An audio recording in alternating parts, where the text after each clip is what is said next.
नमस्कार, जय हिंद साथियों। कल से देश भर में एक भ्रामक खबर फैलाई जा रही है। कहा जा रहा है विपक्ष ने महिला आरक्षण बिल गिरा दिया। सारा गोदी मीडिया चिल्ला चिल्ला के, चीख चीख के वही बात कह रहा है जो मोदी जी कहते हैं, जो भारतीय जनता पार्टी के लोग कहते हैं। मैं तो कह रहा हूं इन चैनलों को अपना नाम बदल के बीजेपी के नाम से रख देना चाहिए। बीजेपी का मीडिया प्रकोष्ठ बन के लोग काम कर रहे हैं। एक झूठी और भ्रामक खबर कि महिला आरक्षण बिल विपक्ष ने गिरा दिया, यह चलाया जा रहा है। और कल से मैं देख रहा हूं पूरी की पूरी भारतीय जनता पार्टी महिला हितैषी बन गई है। वो पार्टी जिसकी मातृ संस्था आरएसएस ने 100 वर्षों में एक भी महिला प्रमुख नहीं बनाया आरएसएस का। वो पार्टी जिसकी मातृ संस्था आरएसएस में महिलाओं का प्रवेश वर्जित है, वो भारतीय जनता पार्टी और जनसंघ जिसका आज तक कोई भी अध्यक्ष महिला नहीं हुआ। वो पार्टी, वो बीजेपी जो मणिपुर पे खामोश रहती है, हाथरस पे खामोश रहती है, अंकिता भंडारी के मामले में खामोश रहती है, जो बलात्कारियों को संरक्षण देने का काम करती है, वो कल से महिला हितैषी बन गई है। और मैं देख रहा हूं कि पूरी की पूरी गोदी मीडिया उनके पक्ष में खड़ी है। पहली चीज तो मैं देश के लोगों को स्पष्ट तौर पे कहना चाहता हूं कि महिला आरक्षण बिल 2023 में जो पास हुआ था वो देश भर में लागू हो चुका है। यह उसका नोटिफिकेशन है। 16 अप्रैल 2026 को 3 साल के बाद, याद रखिएगा 3 साल के बाद इस बिल को नोटिफाई किया मोदी जी ने। 16 अप्रैल 2026 को, आज 18 है, कल 17 थी, उसके पहले 16। ये देखिए आप, तो ये कौन सा बिल नोटिफाई हुआ है? 2023 में जिसको सारे विपक्ष ने, पक्ष ने, सब ने मिलकर पास किया था, महिला आरक्षण बिल, वो पास हुआ है और वो नोटिफाई हो चुका है। अब जो कल बिल गिरा वो क्या था?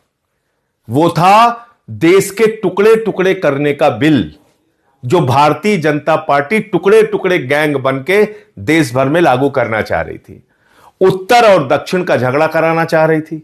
बंगाल की सीटें कम, उड़ीसा की सीटें कम, तमाम राज्यों के बीच में असंतोष पैदा करना चाह रही थी। तो आपसे मैं पूछना चाहता हूं, क्या आप देश में असंतोष चाहते हैं? क्या लड़ाई झगड़ा चाहते हैं? क्या भारतीय झगड़ा पार्टी जो चाहती है कि साउथ और नॉर्थ के बीच में झगड़े शुरू हो जाए, क्या इससे आप भी सहमत हैं? कोई नहीं सहमत हो सकता। जो भी सच्चा हिंदुस्तानी होगा वो देश में शांति चाहेगा। और इसलिए सारे विपक्ष ने ये डीलिमिटेशन का बिल, ये महिला आरक्षण बिल की आड़ में जो एक घिनौना खेल खेलने की कोशिश भारतीय जनता पार्टी कर रही थी, वो संशोधन गिराने का काम किया है। वो संविधान का संशोधन गिराने का काम किया है। 23 का पास हुआ महिला आरक्षण बिल आज भी लागू है, उसमें कहीं कोई परिवर्तन नहीं हुआ है। अब वो क्या था ये भी आप सुन लीजिए।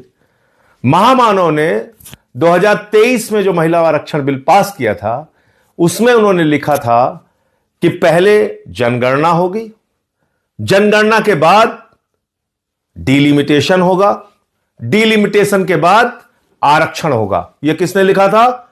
2023 में महामानव आदरणीय नरेंद्र मोदी जी, उन्होंने लिखा था। हमने नहीं लिखा था, गोदी मीडिया के लोगों, हमने नहीं लिखा था।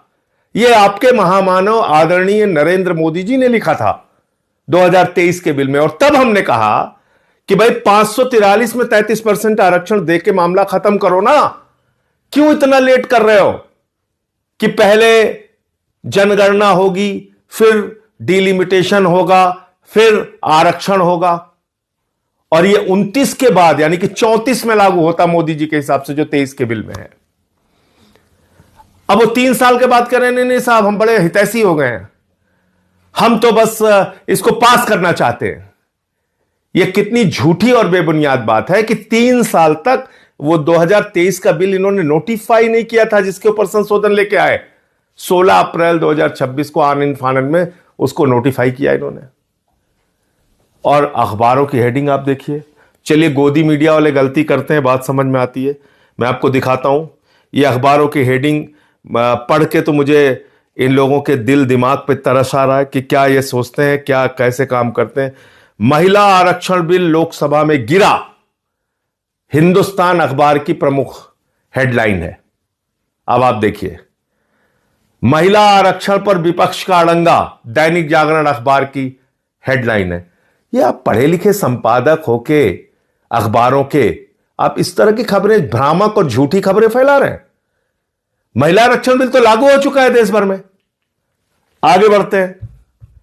अब बात आती है डीलिमिटेशन के नाम पे ये क्या करना चाह रहे थे। ये इस बिल को आनन फानन में क्यों लेके आए? क्योंकि इनको बंगाल और तमिलनाडु का चुनाव दिख रहा था। इनको लगा हम देश भर में ये प्रचारित करेंगे कि देखिए देखिए साहब, महिलाओं के आरक्षण के खिलाफ है पूरा का पूरा विपक्ष और हमको चुनावी फायदा हो जाएगा। लेकिन मामला उल्टा हो गया। मामला यह हो गया कि आप 2011 की जनगणना के मुताबिक डीलिमिटेशन करने की बात कर रहे थे, जिसमें बंगाल की सीटें कम हो रही हैं, तमिलनाडु की सीटें कम हो रही हैं। तो उन लोगों ने अपने अपने राज्यों में इसको बड़ा मुद्दा बना दिया। तो लेने के देने पड़ गए, लेने के देने पड़ गए मोदी जी को। जिसने भी उनको मूर्खतापूर्ण सलाह दी वो लेने के देने पड़ गए। अब तमिलनाडु में मुद्दा बन गया कि उनका प्रतिनिधित्व आप कम कर रहे थे, बंगाल में मुद्दा बन गया कि उनका प्रतिनिधित्व आप कम कर रहे थे। तो इसका भारी नुकसान बंगाल और तमिलनाडु के चुनाव में आपको उठाना पड़ेगा। दूसरी बात, कितना घिनौना खेल खेलती है बीजेपी।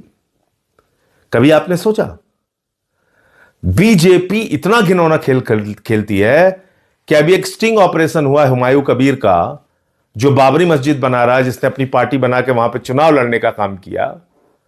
उस हुमायूं कबीर ने कहा कि हमको बीजेपी ने 1000 करोड़ रुपए चुनाव लड़ने के लिए दिए हैं, 1000 करोड़ रुपए। और हुमायूं कबीर बाबरी मस्जिद बनवा रहा है वहां पे। इसका मतलब बीजेपी के पैसे से बाबरी मस्जिद बन रहा है वहां पे। इतना ही नहीं, हुमायूं कबीर को केंद्र सरकार ने जेड कैटेगरी की सुरक्षा दी है। जो व्यक्ति बाबरी मस्जिद बनवा रहा है उसको मोदी ने जेड कैटेगरी की सुरक्षा क्यों दी है? क्या इतना नहीं सोच पा रहे हैं आप लोग? क्या इतनी आंखों पे पट्टी बांध ली आप लोगों ने कि कितना घिनौना खेल खेलती है बीजेपी? इसलिए इन लोगों से सावधान रहिए। और मैं फिर दोहराना चाहता हूं, महिला आरक्षण बिल 2023 में जो पास हुआ था वो लागू हो चुका है। डीलिमिटेशन बिल के जरिए जो देश के टुकड़े टुकड़े करने की, आपस में लड़ाने की, उत्तर दक्षिण का झगड़ा कराने की जो कोशिश थी, वो कोशिश विपक्ष ने मिलकर नाकाम किया है। जय हिंद।